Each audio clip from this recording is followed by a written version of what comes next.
جب بھی ہم کانفلکٹ ریزولوشن کرتے ہیں اس میں یہ بہت بڑا شکوہ میاں بیوی کو ایک دوسرے سے ہوتا ہے کہ اس نے مجھ سے بات کرنے کے بجائے میرے فلاں کزن سے کی، اس نے اپنی ماں سے بات کی اور اس کو مجھ سے بات کرنی چاہیے تھی۔ تو میں یہ کہتا ہوں کہ جب آپ ایک دوسرے کا لباس ہیں تو آپ مطلب آپ کی عقل کہاں گھاس چرنے چلی جاتی ہے؟ آپ ادھر ادھر بات کرنے کے بجائے بھائی بیٹھ کے بات کر لو، کوئی لیٹر لکھ دو۔ اب اگر آپ نے لیٹر لکھ دی ہے، اس کا جواب نہیں آیا تو آپ کو ویٹ کرنا چاہیے، اور میں یہ کہتا ہوں کہ کم از کم آپ کو 2-3 مہینے ویٹ کرنا چاہیے، آپ کو کسی کو انوالو نہیں کرنا چاہیے۔ اور وہ عورتیں جو فوری طور پہ چھوٹی چھوٹی سی بات اپنی ماں کو بتاتی ہیں، وہ لڑکے جو چھوٹی چھوٹی سی بات اپنی ماں کو بتاتے ہیں، ماں کا دم چھلا بنا رہتے ہیں، بہن کا دم چھلا بن کے اپنی بیوی کی برائیاں اور غیبتیں کرتے ہیں، وہ ہمیشہ کمزور مرد ہوتے ہیں۔ اور میں پہلے بھی بات کرتا ہوں کہ ایسا مرد جو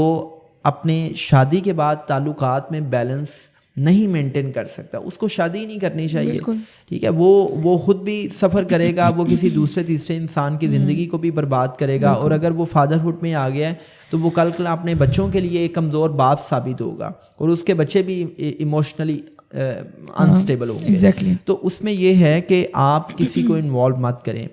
اب اگر آپ دیکھتے ہیں کہ 2 مہینے بعد 3 مہینے بعد بھی 2-3 ٹرائز کے باوجود آپ کا ہسبینڈ آپ کی بیوی نہیں مان رہی، اور ایک گھر میں رہتے ہوئے ایک چھت میں رہتے ہوئے آپ کے درمیان کوئی بات چیت نہیں ہے، یا بیوی اپنے میکے چلی گئی ہے، تو آپ کسی ایسے انسان کو اس صلح کے لیے انوالو کریں کہ جس انسان کی پرہیزگاری کے حوالے سے آپ کو یقین ہو کہ یہ انسان اللہ کا خوف رکھتا ہے، اس انسان کے اندر پیپل کانشیسنس نہیں ہے، یہ انسان کسی انسان کی دولت سے اسٹیٹس سے مروب ہونے والا نہیں ہے، یہ انسان اتنا ایکسپرٹ ہے کہ یہ ہمیں صحیح مشورہ دے سکتا ہے۔ چونکہ ود ان فیملی جب ہم کسی سے مشورہ لیتے ہیں تو فیملی میں لائکس ڈس لائکس کی وجہ سے لوگ اپنے تعصبات کی بنیاد پہ غلط مشورہ دے دیتے ہیں، اور کئی دفعہ ہم وکٹم کو اتنا وکٹم بنا دیتے ہیں، اس کی وکٹم مینٹالٹی کو مزید نرچر کرتے ہیں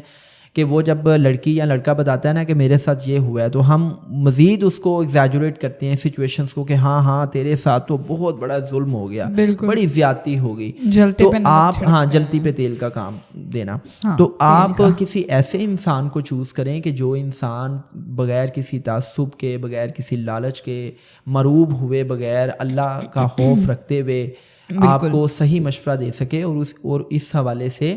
یہ بھی دیکھیں کہ اس کی اپنی میرٹل لائف کیسی گزر رہی ہے۔ چونکہ ہم نے کئی دفعہ دیکھا ہے کہ طلاق یافتہ عورتیں دوسری عورتوں کو مشورہ دے رہی ہوتی ہیں کہ گھر کیسے بسانا ہے، یا وہ انسان جس نے شادی نہیں کی، یا وہ انسان کہ جس کا اپنا گھر ٹوٹا ہوا ہے، اور وہ انسان جو ہے وہ مشورہ دے رہا ہے کہ بھائی گھر کیسے مینٹین کرنا ہے۔